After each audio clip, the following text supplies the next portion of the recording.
Double salute to Supreme L. Thank you for your contribution and your support to the channel. Supreme L says, "Wow, Professor Marty, you got Victor on the platform.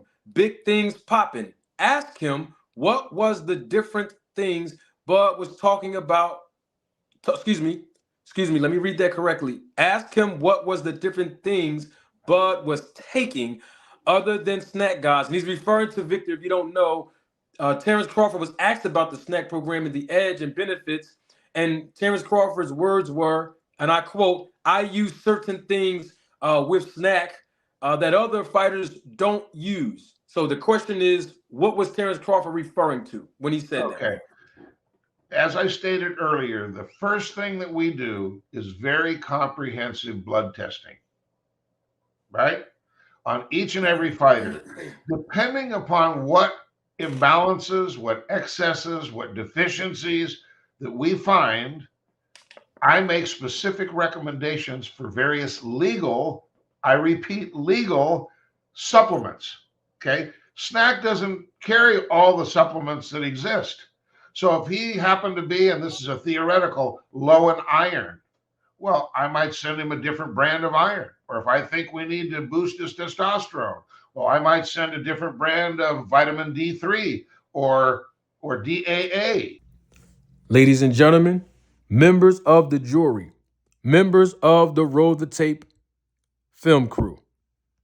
Now, you heard the words that Victor Conti just said in reference to answering the question about Terence Crawford specifically. He used the words comprehensive blood testing, specific recommendation, low in iron, boost his testosterone. Now, these words coming from Victor Conti's mouth may be distasteful and detestable to the ears of those familiar with his history. Now, let's be clear on something. Comprehensive blood testing. Well, Victor Conti is not medically qualified to administer or legally interpret blood testing results. We know that to be true. He's also not medically qualified to provide a specific recommendation or a referral. And now let's deal with low in iron. That was the words that he used. Well, the problem I have with him using those words are not him just using those words. It's the words that he said before using those words. And y'all just heard him. He said, if he happens to be, and this is theoretical, low in iron. Well, it's not theoretical. So by Victor Conti using the word theoretical, he's misleading the public. And I have to be honest and say that that is distasteful and that is detestable to my ears, personally speaking, since I was interviewing him. And what I mean by that is, well, when we think of the word theoretical, we think of the word theory. We think of the word hypothesis. In other words, is that it's not necessarily based on real life. It's not meant to be applied to real life. When he says Terence Crawford is low in iron, well, you may say, you may ask, Manager Marty, how is that misleading? I'm so glad you asked. It's misleading because, well, Terence Crawford said after the fight with Errol Spence, 2.5 weeks after the fight, to be exact, on August the 18th, 2023, on the Joe Rogan podcast in an interview, that he's anemic. Sounds like he would be low in iron, and it's not a theory. It is real life. You know what? I'm doing way too much talking. Don't take my word for it. Roll the tape. I was freezing. I always thought my balls was gonna be freezing, but my fucking fingers was cold. Fingers, like, toes. Yeah. My toes wasn't cold. I was so cold I couldn't even feel my feet. I was in there like this. I was trying to put my hands under my armpits, and I was just shaking like this.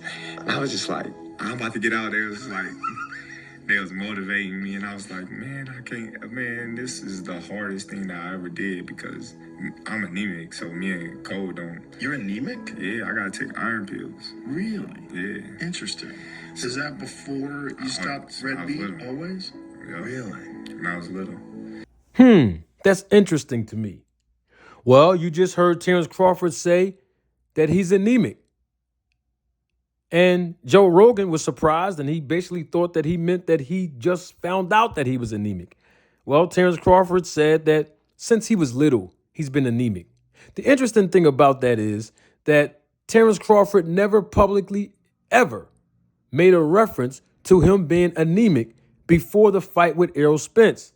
I mean, it sounds convenient for him to make that statement now that we know that he's with the snack program, and Victor Conte basically just admitted that all of his athletes and clients have to undergo comprehensive blood testing. And that's how Victor Conte will determine that you're low in iron when he interprets the blood testing results.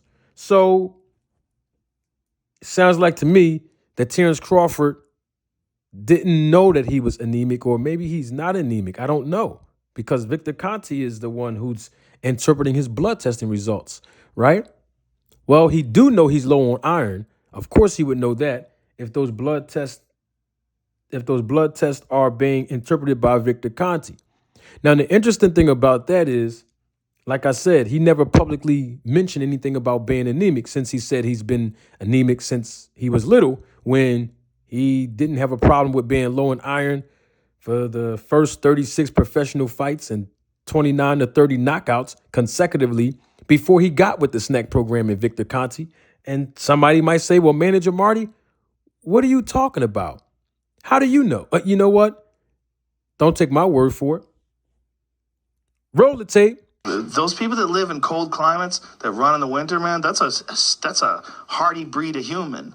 That's not a regular person that decides, like, nobody's got a gun to your head. It's not your job. You decide to put your fucking running shoes on and lace up and go out there when it's zero. It's kind of like before I fought Amir Khan, and I was down there shadowboxing in the snow in that blizzard. Yeah. I put it on. I put it on my Instagram. Everybody was like, "Oh, he training for Spence." Like, We got like 10 inches that day. 10 inches that day. It was blizzard. And we actually got knocked off a couple of days for leaving for training camp. Yeah. Wow. Because it was so much fucking snow, dude. But there's something about that. Like, even you talking about it, you know it's kind of wild. You're out there boxing in the snow. Yeah. Shadow boxing in the middle of a blizzard. Something wild about that. But it's crazy, though, because when it's snowing, it's not that cold. Right. So, it's true, isn't it? Yeah. Like, insulates a little bit some weird way. I was just sitting in the house, and it was just like, man, go outside and do something. So I went outside, ran a little bit, and then I come home, and I was like, come here. He's like, what? Like, come and record me. Shadow boxing and stuff. Well, on August the 20th, 2019, before Terence Crawford went to the snack program, nearly 2 years before to be exact, he basically shadow boxed in a blizzard. Bo Mack just said it was 10 inches of snow. Didn't seem like he had an issue with the cold then as he was preparing for Amir Khan's fight. This is all before he went to Victor Conte in the snack program. Interesting to me. Now, let's move forward with the other words that Victor Conte stated. He said, boost his testosterone. You know, I find it very intriguing that these are not just the words that Victor Conte stated, because there were some other words that he stated. Yeah, I'm talking about the sequence of events that he laid out for Terence Crawford, since the question was directed toward Victor Conte regarding Terence Crawford. And in sequence of explaining whether Terence Crawford's blood testing results states that he's low in iron or he's low in testosterone, and these are some methods that he would use, well, the sequence of that is questionable. It's what Victor Conte said after that. I mean, directly after that perked up my ears. And you know what? I'm doing way too much talking. Don't take my word for it. Roll the tape. SNAC doesn't carry all the supplements that exist. So if he happened to be, and this is a theoretical, low in iron, well, I might send him a different brand of iron. Or if I think we need to boost his testosterone, well, I might send a different brand of vitamin D3 or DAA, or there's all sorts of other products and ingredients, but it's based upon the individual. So if each fighter is getting an individualized program, Devin doesn't necessarily take exactly what Terence takes, who doesn't exactly take what Demetrius takes. Now, are any of these other things that he's saying that he takes? And there's all kinds of things. We have a doctor. His name is Dr. Bonson, Chris Bonson, on staff. He's a surgeon. He works with the 49ers and the Giants and all the big teams here in the Bay Area. He comes to the facility. So anything that they may need, even if it involves an injection, then I might have to go to Margaret, get the prescription, get it approved, and this may be during training camp, get it approved by their medical review board, but it's all above board and they know that we're using it. We get permission from VADA before we do it. Wow. Isn't that amazing? Let's keep this in proper perspective and be on the same page here. Victor Conti just stated a few things, and I want to use the sequence of events that he used and spelled out. He said he has an orthopedic surgeon that's on staff at SNAC, and that orthopedic surgeon may have to provide injections to the athletes. He also said that he goes to Margaret. He's referring to Margaret Goodman, the founder of VADA, Voluntary Anti-Doping Association. Get the prescription,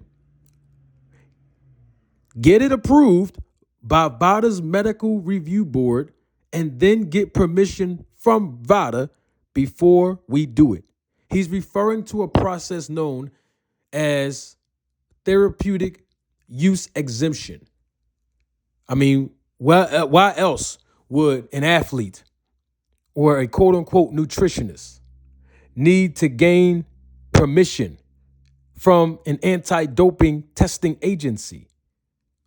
Well, it's because, according to WADA, which you see on your screen, World Anti-Doping Agency, you see on your screen that WADA spells out what a TUE is. What is a therapeutic use exemption? Well, a therapeutic use exemption ensures that athletes can be treated for medical conditions, even if the treatment involves using a prohibited substance or method while avoiding the risk of being sanctioned.